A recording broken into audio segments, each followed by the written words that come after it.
Yeah, people are already coming in and commenting in the channel without me having to say anything. That's awesome. All right. Good afternoon, everyone, and welcome to today's webinar, The Power of Relationships, Strategies for Building, Growing, and Incentivizing Your Carrier Network. I'm Chris Arredondo, co-founder and VP of Customer Success here at Cargo Chief. And joining me today, I've got Sean McGillicuddy, CRO. Oh, I got that right, yeah? Yep, you got that right. It's always a mouthful there. CRO over at TIE Software. We're thrilled to have you join us, man, as we get into transforming your carrier network through relationships and techniques to help you get more freight on the board. As we get into the agenda, again, here, I'd like to encourage everyone to share any experiences you've had with today's topic, whether it's a story from, I don't know, maybe winning business by having more options, or even tactics that you're doing today that could shed some light for some of the folks here that are joining us on a better way to build that carrier, broker, and shipper relationship. We love use cases and real situations, so feel free to also include any questions or comments, and we'll try to fit them in as we move along here through the webinar today. So the agenda, what are we going to talk about? First, we're going to start with some methods, sort of, and what to think about when you're building a process to build those carrier relationships to help you guys win more business. Then understanding your carrier's needs and wants. It's really difficult to do. It's not easy. If it was, everyone would do it. Going to come together with more options, and what that means is a stronger pool usually means more opportunities that you could be winning rather than them still sitting in your inbox in that loss column. Then coming back full circle to drive carrier reuse. So that's really what we're going to attack today. We're not really going to get into any product, just real strategies, techniques, tactics, theories, and things like that, and what we hear from our customers. So Sean, why don't you kick us off? Tell us a little bit, a little bit about yourself, Ty, and kind of what's going on. Yeah, well, I guess just to start, for anybody who doesn't know, TIE Software is a TMS provider for freight brokers, focusing exclusively on LTL and full truckload brokers. So we do both of those at a very high level, and so that's what we're about. But that's not not necessarily trying to pitch anything today. We were when you and I talked about setting this up, we wanted to focus on, I guess, just the process for anybody who's struggling with building out the carrier network and the loyalty and things like that. And one of the things that as we kind of researched what we would talk about today, I was asking a lot of brokers, how they go about defining the process, and it seems like everybody, what we'll talk about will end up being things that may seem a little obvious, but they're in execution, they're not necessarily always done. So for example, I would love to create, if you're looking to create a carrier loyalty program, kind of starts with like, well, who should be on the list of carriers, right? So you have to identify them, and then you have to give your team an easy way to actually reference that list. Cause that seems to be a big missing component. Is you're in a brokerage, everything seems to be going well, but you're trying to establish better relationships with carriers, and you're telling your team that, but are you giving them the ability to easily see, who you're trying to work with, and an easy way to get, quotes from them, right? Yeah. Some of the things that, as we sort of put our heads together and started talking about what we're going to talk about today, we were thinking of some of the challenges and a lot of those pain points that we've all seen and heard. If you've booked freight before, or if you've sold software, you sort of hear this from a lot of people.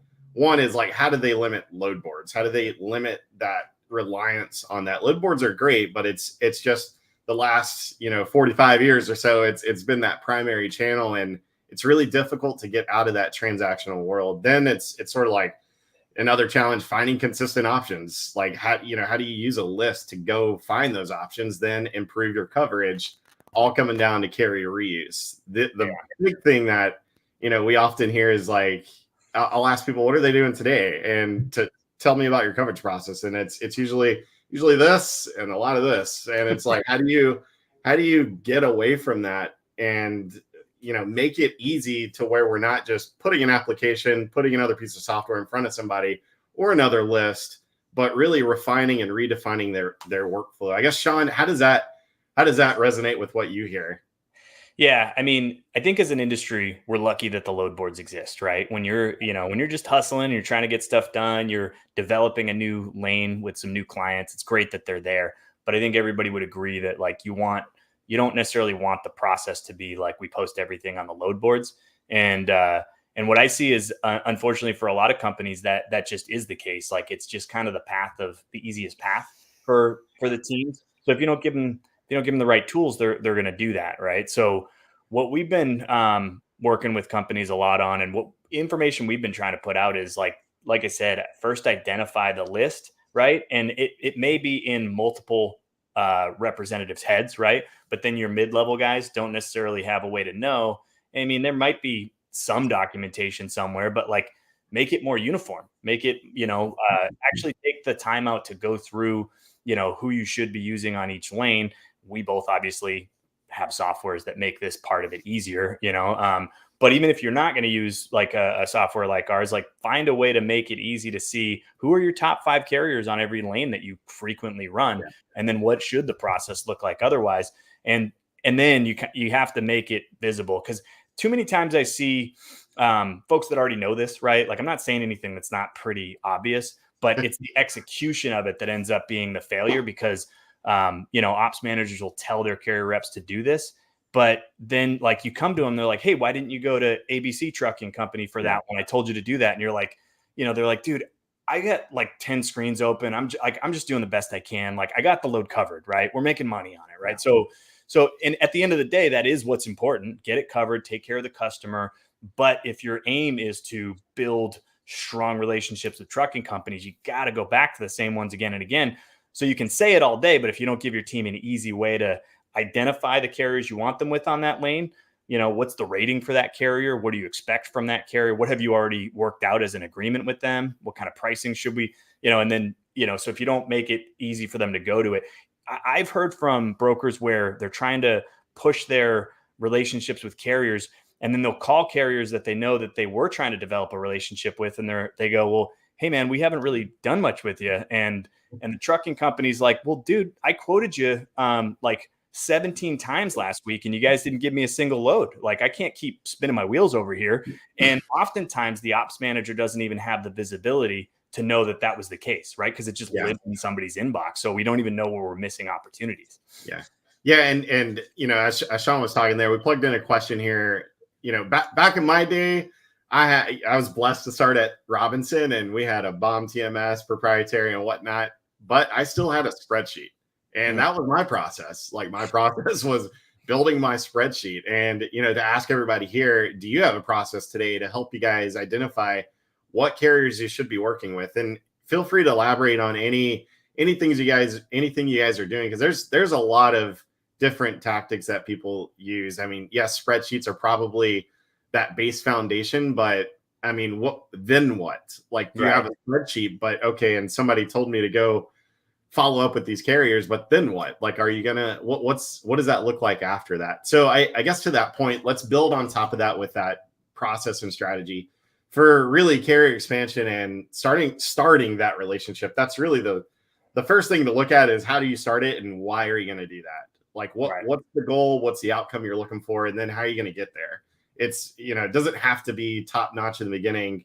You should always continue to try to refine the bottleneck when you're getting stuck somewhere. Like maybe it's just you're lacking at carrier reuse, or you have all these carriers that are coming to you, but you never have a strategy to go back to them. Think back on what's the outcome you're trying to achieve. Is it a better load to carry ratio? Is it better margin, better relationships, lower new carriers added, or less reliance on load boards? Whatever it is, think of that outcome that you're trying to get to, and constantly refine that strategy that you're looking at.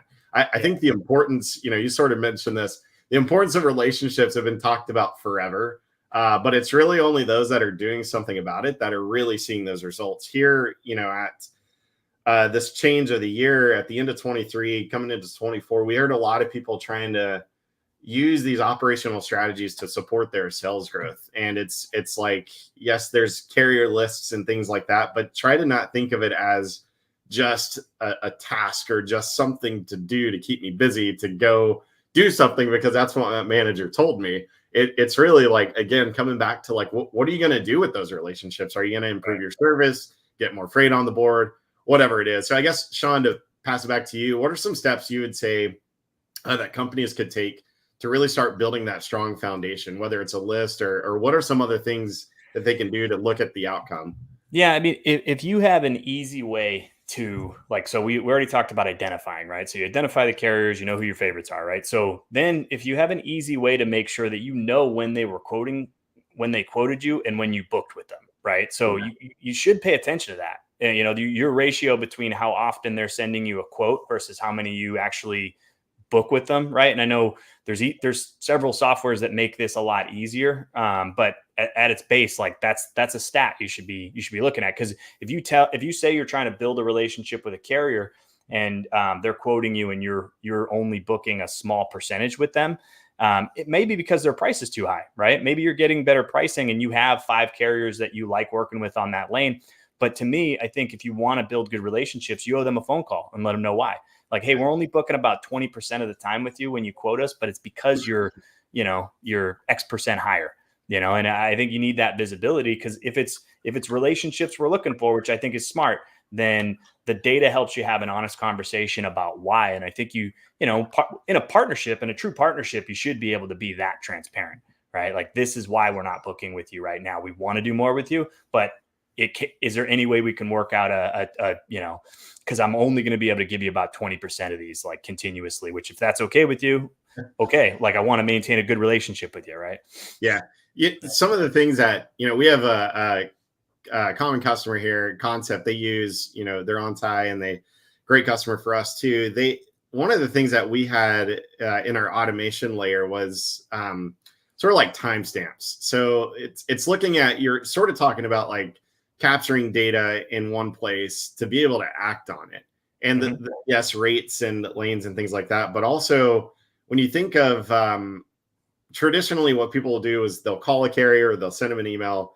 But what's the timeline between when that action happens? First, when that load gets built, when that action happens, then when you end up booking that load. Like, where's all that gray space happening? Like, what's happening in there when carriers are probably seeing your email, or they got your text or whatever it is, but they didn't hop on it immediately. When you have like some more information to tell you to take these conversations from, hey, do you have a truck, to like, hey, I've got 20 of these. This is what we can do to help get you guys further in that pool, or further up the rink. But also, like, hey, I sent you this load. It took 7,000 minutes for you to reply. What happened? Like, you're my top guy. Like, you told me that you wanted these 20 loads, and I was willing to give those to you, but like, it took you forever to get back to me, and I either had to move it, or just somebody else took your spot. And like, having that information to get back to your carriers, often you'll find out information that, like, it's going to open that up a lot more, to where it's not just like, no, I can't take it. Well, why? Right? Like, is it like, why didn't you reply back to me? At least tell me you could have taken it for 1,200, or at least tell me, no, you can't take it. Exactly. Like, it's that information that is going to help you figure out your segmentation with your carriers. It's because carriers are much like a sales pipeline too. Like, when you look at your carrier leads, you should be treating them just as any other like sales pipeline. For those that aren't in that sales side, look it up. It's great information in how to manage a sales pipeline and your lead lists and things like that. There's a ton of information out there, and it's transferable to logistics and this carrier logistics side. I think the other thing is, when you have that information, you're able to sort of look at which carriers should I be reaching out to. Like, for us, we use frequency as a measure to say, like, you should reach out to this carrier because they run it daily, rather than X carrier because they don't run it, at all, or they only run it once a week. Like, that's going to help you prioritize which opportunities you're going to start to work on. Then when you think of like, how is that me spending time working on that opportunity, that new load that came through, or new business, how is that going to benefit me, the company, the broker, but also the shipper, and also the carrier, and trying to like combine all that stuff together. It's difficult to do, but I think like that's where some of the integrations, that you guys do, some of the features that you guys have, that's where it makes it easy. Like, that's what, you were talking about, making it easy. And that's one of the things that, when we talk about this stuff, I always try to avoid like because I think that you can find ways to do this without necessarily having to spend a ton on software. But if you can afford it, I do think that software makes it a lot, like you guys, the way that you're set up makes it super easy to have those carriers identified and make sure they're getting first dibs on the loads that they want. Right. That makes it super nice and simple. We make it so that they can quote you through links. So you should, it makes it a lot easier to see how many times you've been quoted by a certain carrier. So you may actually find that one time you posted a load for a lane on a load board and you actually got a carrier that quoted you who loves running that lane. And now they're just in your database. So the next time you need to reach out, you can email blast and they're just part of that email blast automatically. Like if you want it that way, right? If you set it up that way. So now you can keep sending it to them. And if they just continuously are the first one to quote you, right? You'll be able to see like, okay, like we have never onboarded this carrier, but they've quoted us 30 times in the last 2 weeks here on this particular, and we run this lane all the time. We've got a customer who we're always looking for more trucking companies on this lane. Wouldn't it be great to be able to see that and then to call them up and just make sure that they're, because you got them off the load board. You always want to verify, double check everything, but wouldn't you love to know who you should be doing that with, right? Like, and who you should be reaching out to and building a relationship with? Yeah. That's sort of the like understanding those carrier needs and wants. It's a topic I think we're going to be talking about at the Broker Carrier Summit. Shameless plug there for that thing coming up here in it's April. My dates are all over the place now, but good conversations. It's really tough to understand that, and it's not easy to do, especially if you're working in that transactional world. And like Sean was saying, you don't have a place to like tally up all those quotes that you're getting from those carriers, or like what's your retention strategy? Like once you add a carrier to your pipeline, like what are you going to do next to make sure that guy is still getting load offers? And, options are great, but, a quick race to the cheapest truck isn't always going to win you the business long term. You got to think about like what's next. It might help you book that load right now, but if that's just a patch or a band-aid to that, then it's not really going to help you long term, and it's just going to keep happening every time you get a load, and until you assess that problem, then it's just going to keep coming. And I think when you're spending anywhere from a lot of onboarding platforms, I don't know, 2 to 5 minutes to an hour, if you're not using an onboarding service, then like that time is just gone, and it's your team isn't there to help use these operational strategies to support your sales growth, to help you guys win more business. So it's a constant, revolving door, I guess is what you want to call it. But you got to figure out where Superman comes in and makes that thing spin really well. So I think another point, trying to keep your carriers coming back to you, like you were talking about with retention and carrier reuse. When they come in from a load board, most people will like, that's it. Like it'll just stop. And unless they're TMS or unless they have a software to help them with that, like retention strategy, it stops there. And it's your carriers, like, they'll probably quote you 30 times, like you said, and they keep coming back to you, but you're not coming back to them. And whether it's due to bandwidth, if it's raining today or you had a fall off or whatever it is, there's always an issue and a problem to where you can't get back to them. When your carrier sees that you're posting that load up for other carriers to take, starts to really create that void in the relationship where they're going to find somebody else who's going to want to come and work with them. And that's the same for like your shippers. Like, would you treat your shippers the same way? Like if they kept coming back to you, like, that's not what people would do. Right. And so it's an interesting thing when you try to think of like bridging that win-win-win for your broker, carrier, shipper, and everybody. It really starts to refine that process, I'd say. I guess, Sean, for you, want to kind of move along here. How do you view, like, what would motivate a carrier to keep coming back to them, and how can brokers sort of like, I don't know, use the TMS or just in general, how can they like create that win-win-win for all parties of that? Yeah. I mean, honestly, I think that you can get real fancy with like different incentive programs and loyalty programs. But at the end of the day, if you present somebody some kind of program like that, but you're not repeating the use, just like you said, if they see you posting it on the load board, it's like, hey, we had this long conversation about all the stuff we'll do for you. And, we were transparent, but I'm still seeing all your loads on the load board instead of coming directly to me. Right. So at the end of the day, you have to have it. You have to have a simple way to just keep going back to them and you said it a minute ago, like actually treating them just as important as a customer. I mean, as a broker, you deliver a very important service to the shipper by eliminating the headache altogether. It's not just about pricing. Like you just, and you don't always have good news for the shipper, but they appreciate that you're on it, right? Like, hey, bad news, that shipment's running late, but I'm in front of it. We're on top of it. And they're like, all right, bad news, but at least I got this broker that I really trust handling it for me, right? Should have that same level of trust with your carriers because you need them.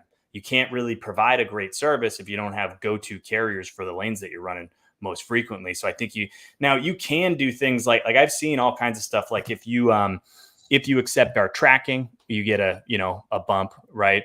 If you're a really responsive carrier, there's like incentives for that. So if you're always giving us an update when we need it, you get bumped. I think all that stuff is great. And I think the transparency of that, like how do you make more money when you're working with us?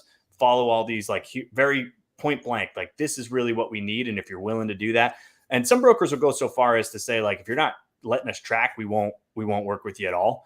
But in a tight market right now, that's pretty feasible, right? But in a tighter market, like you got to have relationships with folks that are, maybe they are a little bit mid-tier and you're teaching them how to become a top tier carrier with you. And if you're transparent with them and you tell them exactly what you need, a lot of them some of them will be a pain in the butt, of course, like that'll always be the case. But the ones that really want to earn your business and do a lot more work with you, they'll follow it if you're transparent. But then don't give them that list. And then, like we said, just post to the load board and not go back to them, right? You got to give your team an easy way to go to identify that this has got to go to, Jimmy the trucking company or whatever, right? That's got to go back to them. Yeah. There's something that, back to what I mentioned earlier, a lot of customers using these operational strategies to build their revenue and expand that. There's another thing that I've heard that I've talked with a lot of brokers about, like how do they approach this with their shipper? Like it sounds a lot of the time like it's an operational task, but when you think of like your shippers are bidding on freight on a project just like you are.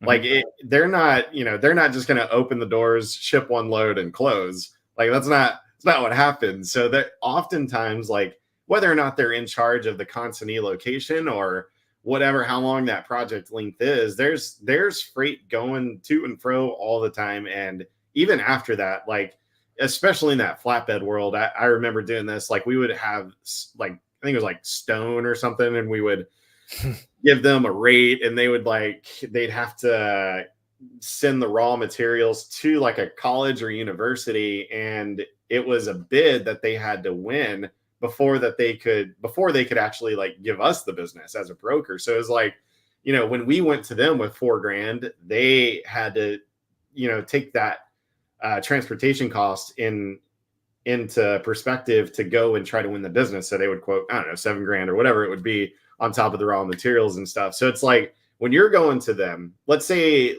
rewind last 30 days, there were probably opportunities that came to you guys that like, hey, I saw Joe, so I'm gonna pick on Joe. Hey, Joe, we can do this. What can you run this lane for? And you tell them $1,200 and you don't win the load. All right. So what happens next? A lot of times that's it. Like nobody's really taking that opportunity and building it and fostering it where that's just one load, one opportunity, and it's gone. But if you think back in what a lot of people did right at the beginning of COVID, they were trying to figure out how to replace their lost revenue. And what they did was like I'll just use C4 as an example, but you could say a carrier list to go find like carriers that run these lanes, go back to their shipper, go back to that opportunity and say like, hey, I've got, I know we lost this last time, but now we can do it for $1,100 and we've got 10 carriers. They actually got legs to this thing. It's not just a rate. And they run this out of our Wisconsin location all the time. They're always going out to this territory or whatever it is. Then you're giving your shipper like more of something more tangible. And it's not just a bid.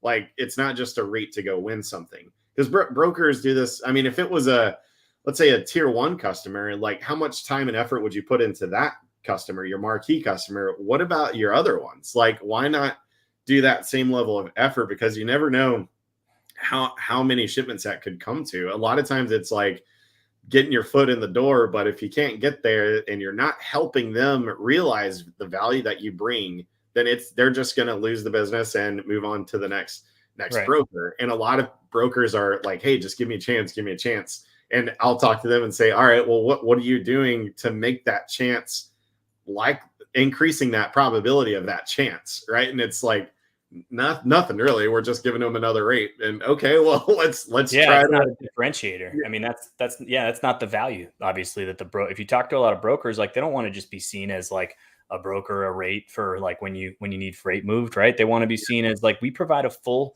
service here where you can trust us to handle all of your freight. That's the position you want to be in. And you want to be able to get more of an opportunity out of it. But if you think about it, like if you have trusted carriers that you can go to, you knock those opportunities out of the park, right? Because you know you can deliver on them, right? And you should always be talking to folks and putting out marketing content that allows you to bring in business you can knock it out of the park on based on your network, right? So if you beef up your network, you have more opportunities. But folks talk about the way that the margins work in the industry. Like I don't know how you could possibly raise your margins and book more shipments without having solid carriers that you work with regularly, because the only leverage you have is, hey, look how much business we're doing with you. We could do more. We could probably give you 30% more if you could be at this level, right? And then we're committing to that, so you get a higher margin, and they're taking better care of your your customers' freight. So it's like you were saying earlier, the win-win-win is it's that, like there's a concrete relationship across the board that the broker really manages. At a high level, they manage both sides of that.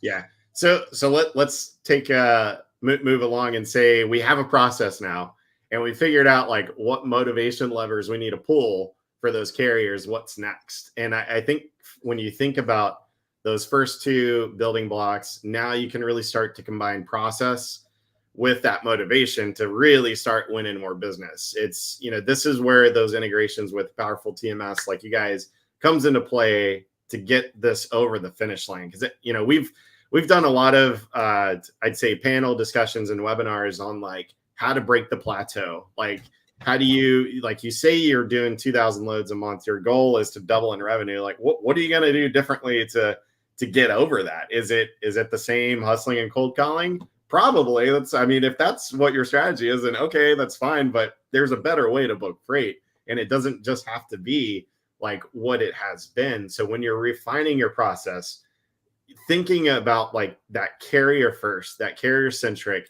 your customer first, your employee first, like everything's first, I guess, in this world, right? Every load needed to ship yesterday. So when you have like this mentality, it really, like, that's when you're going to start to see that load volume increase to get you to those goals. There's the old I guess adage is like, how do I get more freight on the board, lower the price for the shipper, but increase the price for the carrier?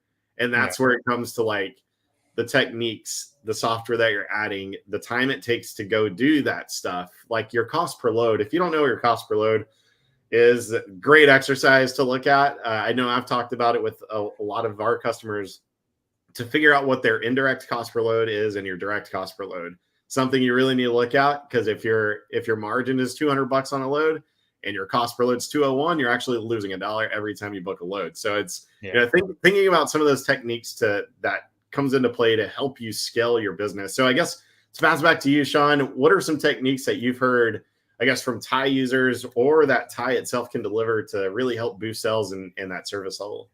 Well, I think it falls into exactly what you were explaining. I always tell people like it may sound tedious, but time your carrier rep on how they get a committed load, right? Yeah. How long does it take them to go through the whole process, right? And then apply that to how much the labor cost of that time is, right? I mean, I know it sounds tedious, but this is the kind of stuff I think that really good business owners do. They really they're not just like barking orders and saying, be more efficient. They're trying to be in the trenches and help their team find ways to be more efficient. So, one of the things we do is we just make it like the email integration is one of the things that has helped companies quite a bit, because you're just pulling the order in, eliminating data entry, and then if it is a committed shipment, we integrate with products like yours where you could kick it right over to Cargo Chief, and then you're working on the load coverage part of it.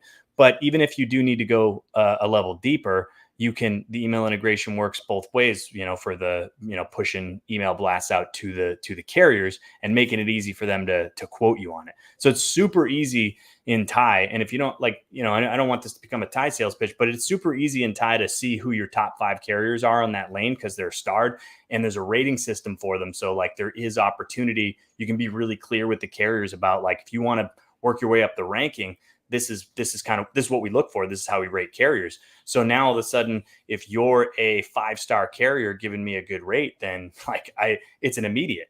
And if I want to get it covered really fast, I have that right at the top of the screen. I can compare what you're quoting me to other rate intelligence, right from the same page. And that's the other thing that can piss carriers off too, is if you call them and you're trying to, you're wasting their time if you're not even close on what you're asking them to do it for, right? Like that's a great way to ruin a relationship, is constantly call them and go, can you do it for way less than what it would actually even cost you in gas, right? Or whatever, right? So stuff like that, you have to have full visibility of all that. So there's other ways I'm sure you could go about it, but I do think that you need to be able to, if you go to a carrier rep that you're trying to train and they're a hustler, they're doing a good job, they're willing to get on the phone, they're doing everything you want them to do. But if you have visibility to be able to say, hey, why did you post that one on the load board instead of going to, these carriers? If they were able to pull it up on one screen and go, well, look, I did email blast it out to those top 5 carriers, but the quotes are pretty high compared to what maybe Green Screens is telling me, or, or my average on that lane. So I posted it. And then we got a carrier that did it for a better price. And then it becomes like a, hey, great thought process, right? Like you get to confirm that they're actually following.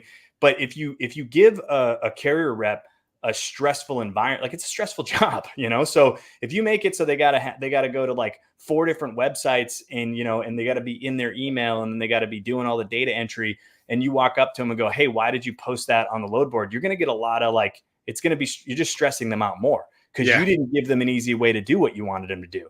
You barked orders and then made them go through, jump through a bunch of hoops to do what you need. And at the end of the day, they're going to look at you and go, look, man, the load's covered, and it's like, don't give them such a rough day, make it simple. Yeah. Let's talk about ways to ruin the relationship. No, I'm just kidding. But I do kind of want to point something out there, because as much time as it takes to give a good rate, it takes just as much time to give a bad rate. And it's like, part of the process that we look at for a lot of our customers, and we don't see the engagement rates that we dictate as success, 40 to 50% engagement from carriers on your loads. It's one of the things that we look at is like, well, what rating strategy are you using? Because you can automate that stuff too, to where it's like, maybe it took 2-3 minutes to say, I'm going to start at $600 below market. That's just going to cause a carrier to come back and say, like, lose my number, or don't call me again, or unsubscribe me. Like, what? Oh, you want me to take this for free? Like I've seen some pretty aggressive emails, and it's real. And that day-to-day communication can make it stressful too. And it's just like, how are, if you're a manager or you're leading the team and you're telling your team, like, what was that thought process? How can you make their day just a little bit easier by helping with some automation, or supporting what their task is with some automation to still act as if it's coming from a human, but still a favorable rate for all parties? It's because the worst thing is spend 5 minutes just to figure out you're under quoting or over quoting, or you're missing the mark essentially. And that's it's not good for anybody. It creates a more taxing situation. It's also how you lose good reps within your brokerage. Because if you're telling them hey, get it done for some ridiculous target rate that doesn't make any sense, and then they're forced to jump on the phone, and they know what kind of feedback they're getting from the carriers, right? And if you don't give them an easy way to kind of make the case for why, because you use the same rating information to have that conversation with the shipper if you have to, right? Or your customer, you can logically lay out why it costs that. And if you give your team the tools to be confident in terms of rating, if you can see your average on that lane, and you've run it 1,000 times in the last, month or whatever it is, then you can, and then you compare that to rate intelligence on the market. You can call up the your customer and say, hey, I know we usually run this for about this, but unfortunately right now it's going for about $100 higher. So I gotta, hope that, and then at least you get to go have a real conversation with carriers instead of just trying to squeeze the carrier. Right. Cause I think that tends to be like, don't want to make the customer mad. Let's go figure out how to squeeze a little bit more out of the carrier. And it's just not a good recipe for long-term success.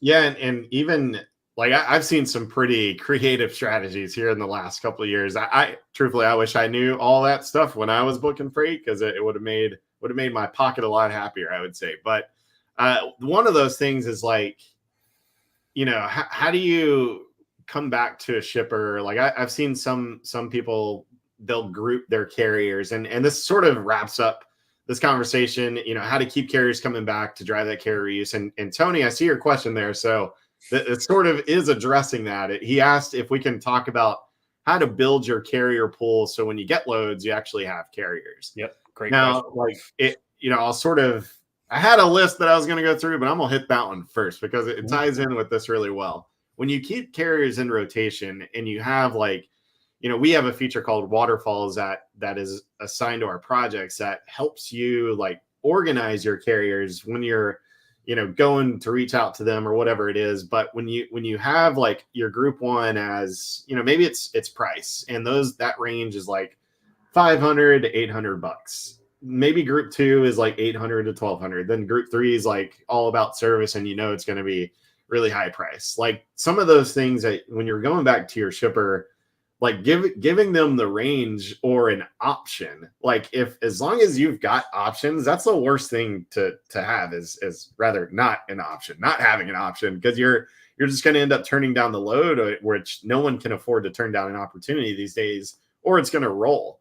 But if you have hey, I've got this group of carriers that 3 to 5 that can run it at X price. This is the service expectation, or this is the expectation of what to get from this pool. We have, guaranteed pretty much that can get it done here this day. Like you're going to set that expectation for your shipper that in no way are you going to fail. Like there is a guarantee that you can take it. It's just like, how do we find common ground with the carrier pool that we've got? So sort of, Tony, to address that, it starts kind of the other way. Like when you have like your loads, when you're trying to acquire business, you've got opportunities. That's not actually a load yet. It's when you think of the sales pipeline, it's top of the funnel. How are you strengthening that to increase your win rate to make sure that you get that freight and get it on the board? So it's like using your carriers to refine the rate that you're going to give for that quote to when you do finally have that load. Now you've got your carrier pool. On the flip side, though, if you've already got your freight, it starts with your current carrier base. Like a lot of times people have a good calculations. Like if you do 500 loads a month, you probably have like 3,000 or so carriers in your TMS. Now the coverage that is probably pretty slim. You probably only know like your top 2 to 3 carriers every lane, and you're not doing anything to really drive carrier reuse. Sorry.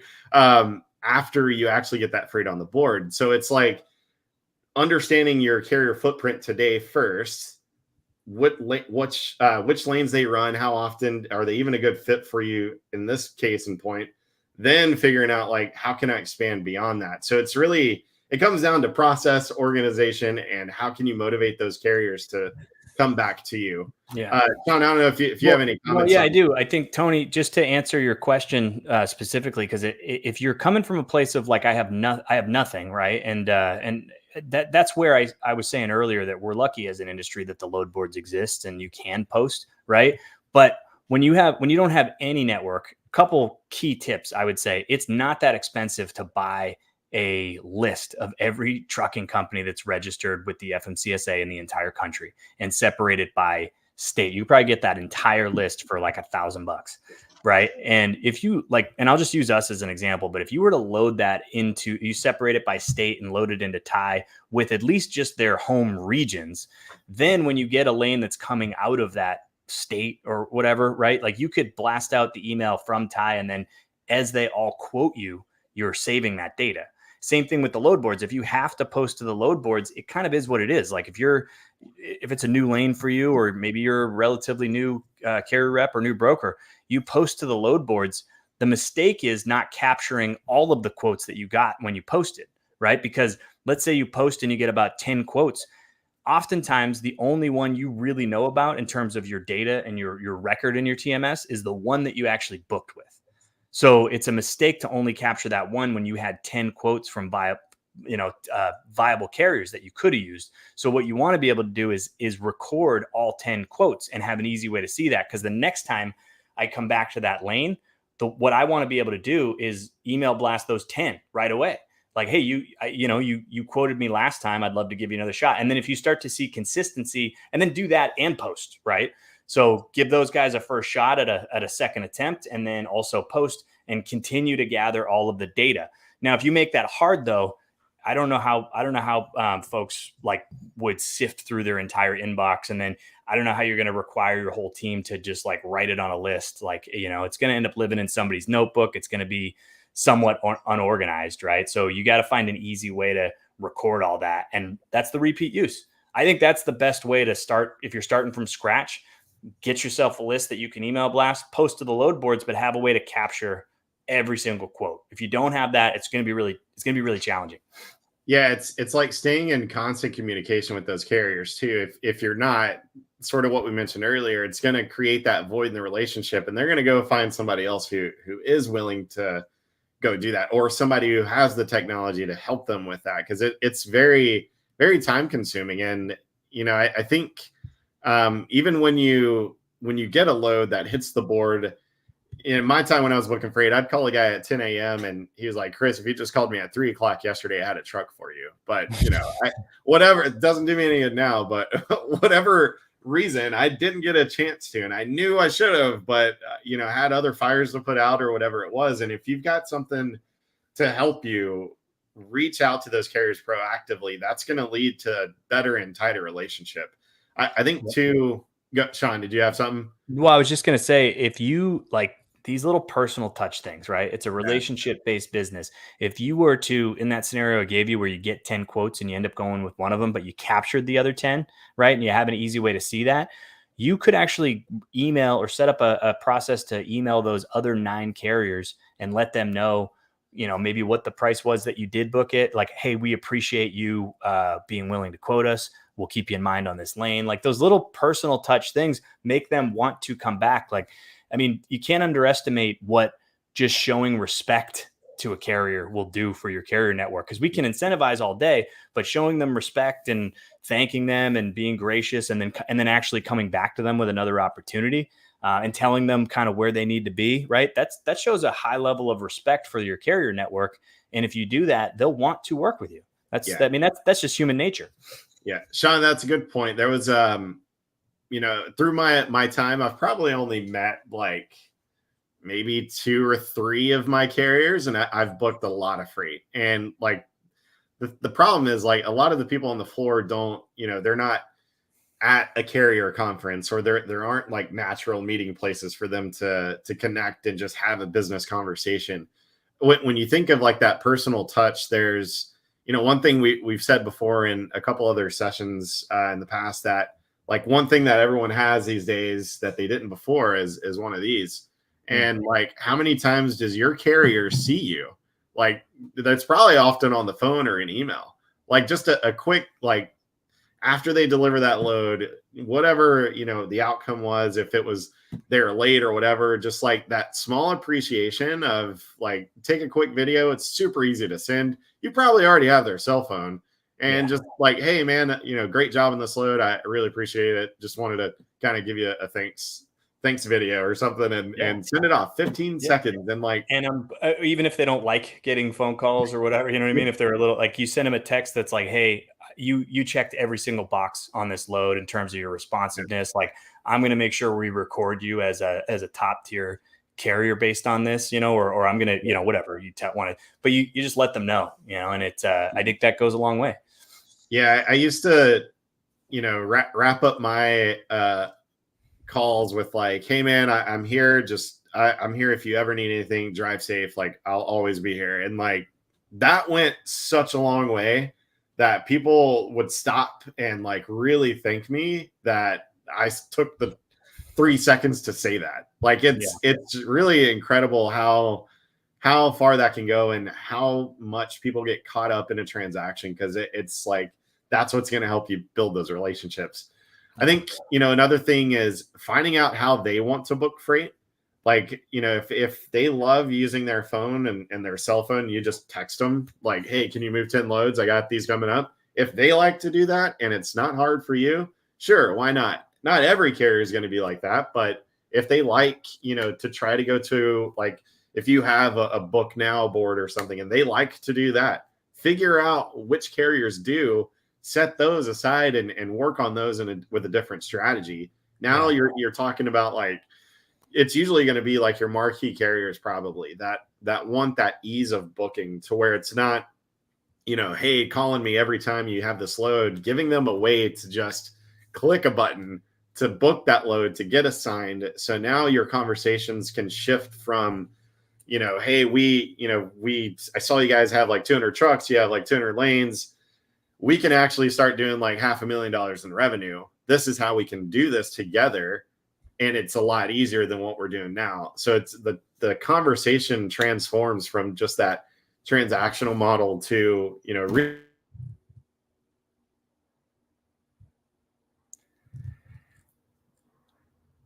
Chris, I lost your sound. I don't know if you can. Okay. Well, I'll kind of keep going. But I think one of the takeaways that I got from talking to a lot of brokers is identifying the process first and foremost. Like, because that's what I was saying on the front end, identifying the process. But if you know what you're looking for in a carrier and like sort of your parameters and I think that tends to be sometimes the part that people don't want to do. It's a little extra work and it's a little tedious to write up a process for how we're going to rate these carriers and what we're going to base the rating on. And so, like, if you know that information and everybody across the board knows it and a carrier checks all boxes, like, it's kind of a nice thing to let them know. And maybe even if they only check a handful of them, you still let them know and you try to encourage the positive behavior. And then if you can afford to create an incentive program where if they do check all boxes, I think we got you back, Chris. Are you? I think so. Yeah, we got you. Sometimes. Yeah, that's all right. But again, like, just knowing what you actually want and being willing to, like, we use for our processes internally at TIE, we use a program called Miro, which is just like a flow chart, and it like, I don't think enough people, just because the concepts may be super simple in your head, but if you lay it out nice and clear for everybody and you actually go over it with them, I think this is the difference between businesses that operate at a really high level and the ones that are, doing it. Because you can enter our industry with a lot of hustle and you can do pretty good. You can make money and you can feel like, and if that's all you want to do, hey, more power to you. But if you're trying to create a business model that is scalable and makes it, allows you to grow, these little things you have to pay attention to. You have to have a process for, we know who we want to work with on the trucking company side, and this is how we're going to reach out to them, and this is how we're going to base the rating system on them, and then we're going to be really transparent with them, and we're going to talk to them about where the pricing needs to be. And the more business you're doing with a trucking company, the better your scalability really is, because if you can go find more for them, your margins will be better. If you're in a pinch, you can actually call them and go, hey, I really need a favor. We'll figure out the money later, but I need you to go pick up this shipment as soon as you can. Right. And for them to be able to say yes, because you do so much business with them, I mean, that's very realistic. I've heard stories like that where you do so much business that they have that level of loyalty for you. Yeah, and it's more options often leads to more volume. And if you're trying to incentivize your carrier, like, what are the more options that you can give them to give them more volume? Like, it's both ways. Like, all people in this, scenario, brokers, carriers, shippers are looking at the same thing, but it takes somebody to think of that common goal in order to make that mission come to life. Yeah. I think, as we sort of conclude here and step back and think of, kind of recap, it was, identification, process, strategy to find those carriers. Like, what are you guys doing today? And just to look back at the question that we put in earlier, what does your process look like today? Do you even have one to identify carriers? Can it be better? Maybe. Think about some of those things that you're doing today to help support your sales growth, because that's what it's going to come back to. Also, understanding your carrier's needs and wants, but also your shippers, and how can you help them, help your people, help your carriers win in this market. Then finally coming up to carrier reuse, what's your retention strategy after you spend all that time identifying them, putting the process together? Now what are you going to do? Is it repeatable? Is it scalable? Can you see that getting you to that next 500 loads a month, 2,000 loads a month, tripling in revenue, or whatever goal it is? Everything should be working towards that. Yeah. And the market, the market's challenging, right? But I think that the really good seasoned brokers that have seen the cycles, right, and they've lived through these cycles before, a lot of them, what I see is they use this time to do exactly what we're talking about, really dig into the process. And I can't control the market, right? So what can I control? I can control being really, really prepared for when it turns the other way, right? Like I can find efficiencies. I can work on these relationships now while I have time. Because otherwise, some people get caught up in like the toxic productivity where I'm just going to go be busy to be like, you're stuck just like making calls and doing things that really aren't going to help, rather than refining what the process looks like, finding areas to save time. Because then when the market does turn, you're super efficient, right? Like we did a webinar with Freight Saver a few weeks ago, and they were talking about how when they adopted the full process of our truckload quoting page, they doubled their shipment volume per rep per day. So they went from doing about 7 loads a day per carrier rep to 14, and they increased their margin at the same time. But it was because they were doing so much repeat use with the same carriers, just because they had visibility on it. Yeah, that's great customer too. They're one that sort of layers on the digital strategies. I would say. I think we talked to Ryan in our Game Changers event. He was talking about because he has a couple other tools, all of those together increase their digital bookings because it's all together. It's not just thinking of one off. Is it this one or that one?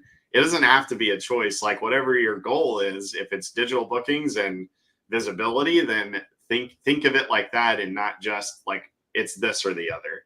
Yeah. He's a good example of an adopter where he sees the value in, he measures it, right? So he's using your product, he's using ours, and he's actually paying attention to the value he gets out of those tools, right? And so he's a smart. They're a very well-run organization, and I'm sure they would ditch us if we weren't able to help them, right? Because they're smart. They know that like anything they're spending money on has to deliver, and I think that's why they're using both of us. So, absolutely. No, that's pretty much it, Sean. I appreciate you joining us today, man. And we've got a lot of great conversations coming up where, for those that are going to be at, the TIA event, Sean and I will be there. That's April also. And, lots of good conferences coming up. The TIA show, the Broker Carrier Summit. I think we plugged in a link there. So if you guys want to check out more about the BCS, it's in Kansas City. Go check it out.